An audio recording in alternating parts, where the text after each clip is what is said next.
और जिसे कहे कि अधिक प्रस्तुतिकरण के लिए हिंदी साहित्य का विद्यार्थी हूँ, हिंदी में अपनी बात रखूंगा। और सरस्वती का ये मंच है, मैं उन खुशकिस्मत लोगों में से हूँ जो अपने आप को सरस्वती पुत्र मानता हूँ। पदवेश इसीलिए उतारकर इस मंच पर चढ़ा कि जब बेटा माँ की गोद में जाता है तो उसका वात्सल्यमय भाव वही होना चाहिए कि छोटा नन्हा बालक माँ की गोद में जब भी जाए तो उसी भाव में जाए जैसा वो अबोध बालक हो।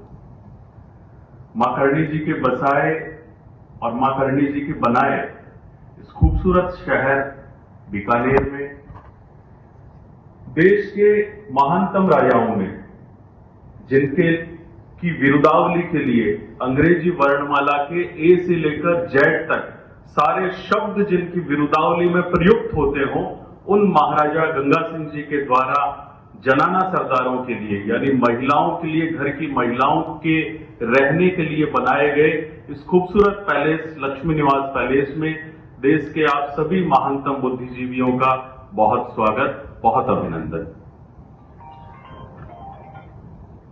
ये पैलेस दुनिया का एक ऐसा पैलेस है जिसके के बारे में योजना आयोग के तत्कालीन अध्यक्ष सोमशेखर जी ने एक बार आदरणीय मेघराज सिंह साहब से एक बात कही थी कि पूरी दुनिया घूम के आया हूं, दुनिया के अनेका देश घूमे हैं, अनेकानेक देश घूमे हैं, भारतवर्ष घूमा है, लेकिन दावे के साथ मैं कह सकता हूं कि हिंदुस्तान का अगर कोई दूसरा ताजमहल है तो ये लक्ष्मी निवास पैलेस है।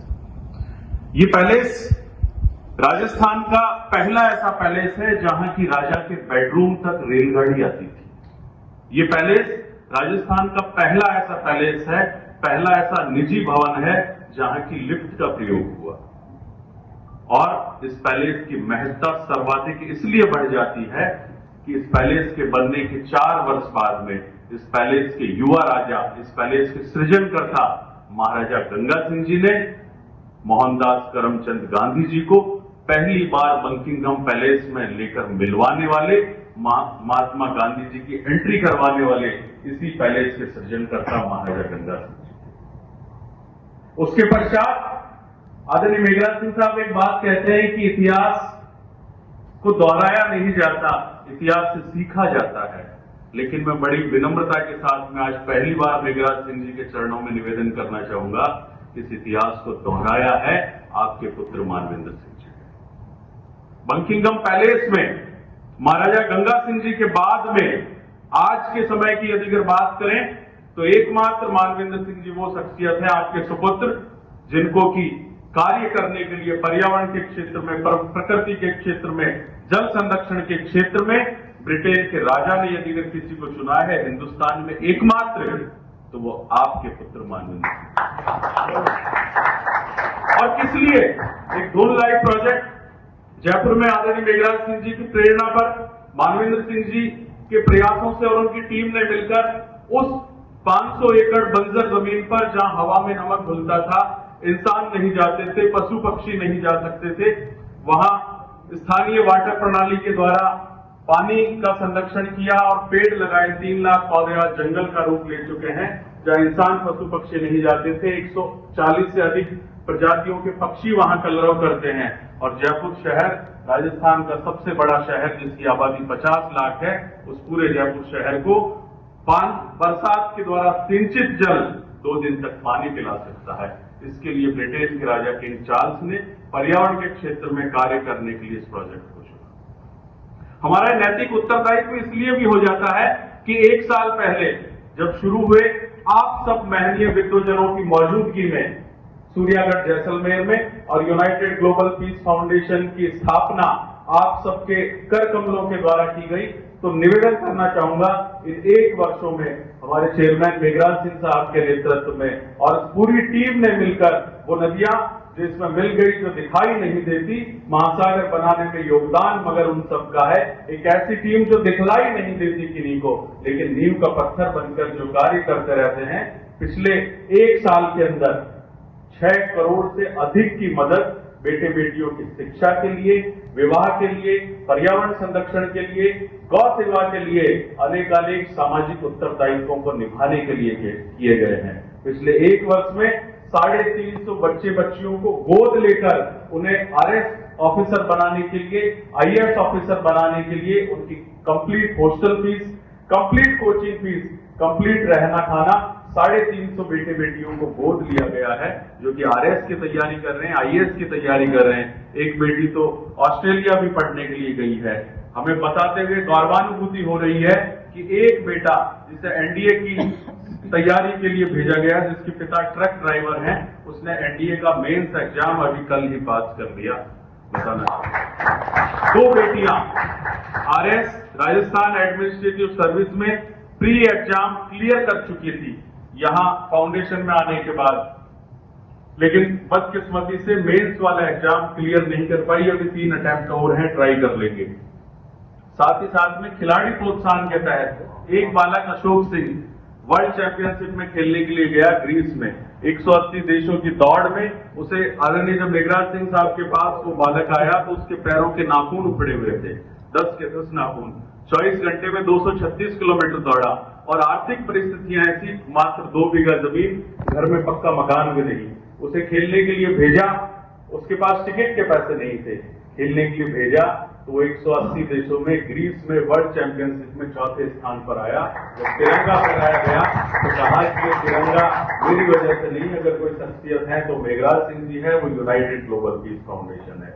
एक बालक Rajan Singh Chauhan 10 metre air pistol में अभी इंडिया टीम के लिए शॉर्ट लिस्टेड हो चुका है, जिनके भी माता पिता की कोरोना में डेथ हो चुकी थी। 15 दिन में 3 मौतें हो चुकी थी, माता पिता और भाई।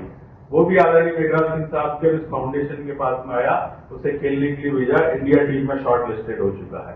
एक बालिका चीनू राठौड़ जो कि खेलने में बड़ी अव्वल थी, उसको भी प्रोत्साहन किया फाउंडेशन ने। आज वो राजस्थान रणजी टीम में सेलेक्ट हो चुकी है खेलने के लिए। साथ ही साथ में और गौसेवा के क्षेत्र में बात करें, रोजगार सृजन के क्षेत्र में बात करें, उससे पहले कन्या विवाहों की बात करूं। 19 से अधिक कन्याओं की विवाह में तो मदद की जा चुकी ही है कि उन घरों में रोशनी करने निकले हैं जहां की बरसों से अंधेरा है। साथ ही साथ में आगामी 1 महीने बाद में इसी लक्ष्मी निवास पैलेस में 50 उन जोड़ों का विवाह कराया जाएगा जो कि निराश्रित हैं, जो कि दिव्यांग हैं और आर्थिक रूप से संपन्न नहीं है। और न सिर्फ विवाह कराया जाएगा बल्कि विवाह कराने के बाद में उन्हें यहाँ पर रहने के लिए 2 दिन रहने और उनके मनोरंजन के लिए समुचित प्रबंधन आदरणीय चेयरमैन साहब के द्वारा किए गए हैं। बात करते हैं, चूंकि समय की अपनी सीमाएं हैं, रोजगार प्रबंधन की। कल राजेंद्र सिंह साहब ने एक बड़ा प्रेजेंटेशन दिया सोलर के क्षेत्र में और हॉस्पिटैलिटी के क्षेत्र में। पिछले वर्ष ही अगस्त के महीने में, चूंकि इस फाउंडेशन का जो मूल मंत्र है, उद्देश्य है शिक्षा से और रोजगार से मजबूती प्रदान करना। 1 मिनट में सर अपनी बात को समाप्त कर दूंगा।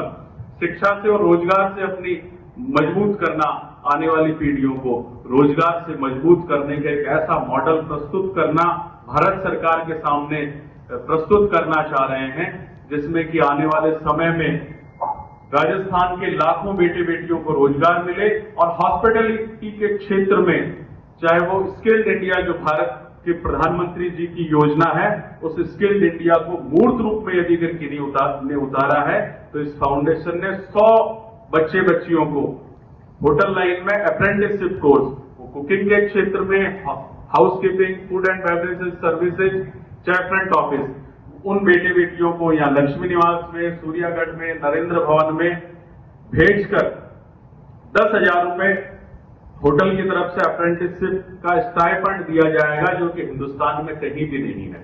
और आने वाले समय में जब 3 वर्ष बाद में वो अपना अप्रेंटिसशिप कोर्स पूरा कर लेंगे तो 15,000 रुपए प्रति माह के हिसाब से 5,40,000 रुपए एक मुश्त 3 साल का उन बालक बालिकाओं को फाउंडेशन की तरफ से दिया जाएगा, ताकि वो अपना रोजगार की यदि खुले में कहीं कोई रेस्टोरेंट खोलना चाहें, अन्य कार्य करना चाहें तो कर सकते हैं। और सोलर के क्षेत्र में, होटल के क्षेत्र में कल एक बड़ा प्रेजेंटेशन राजेंद्र सिंह साहब ने दिया, उसको दोहराना उचित नहीं है। बस यही कहूंगा कि सपना ये है चेयरमैन साहब का कि राजस्थान के बेटे बेटियों को, हिंदुस्तान के बेटे बेटियों को, हर एक बेटे बेटियों को शिक्षा से और रोजगार से मजबूत करे। फाउंडेशन अपने इन्हीं बातों पर चलते हुए आने वाले समय में रोजगार से मजबूत करने के लिए उत्तरोत्तर इस दिशा में कदम आगे बढ़ा रहा है। निवेदन करूंगा आप सभी से, इस मिशन में, इस मुहिम में, इस पवित्र कार्य में, इस नेक कार्य में आप जितना हो सके साथ सहयोग दें, हम आम आदमी के मन का एहसास बदल कर रख देंगे, लोगों के खंडित विश्वास को बदल कर रख देंगे। चढ़ने को तो ये फाउंडेशन अकेला भी बड़े बड़े पहाड़ों पर चढ़ सकता है, लेकिन आप तमाम देश के बुद्धिजीवियों का साथ रहा तो हिंदुस्तान में एक नया इतिहास लिख देंगे। धन्यवाद।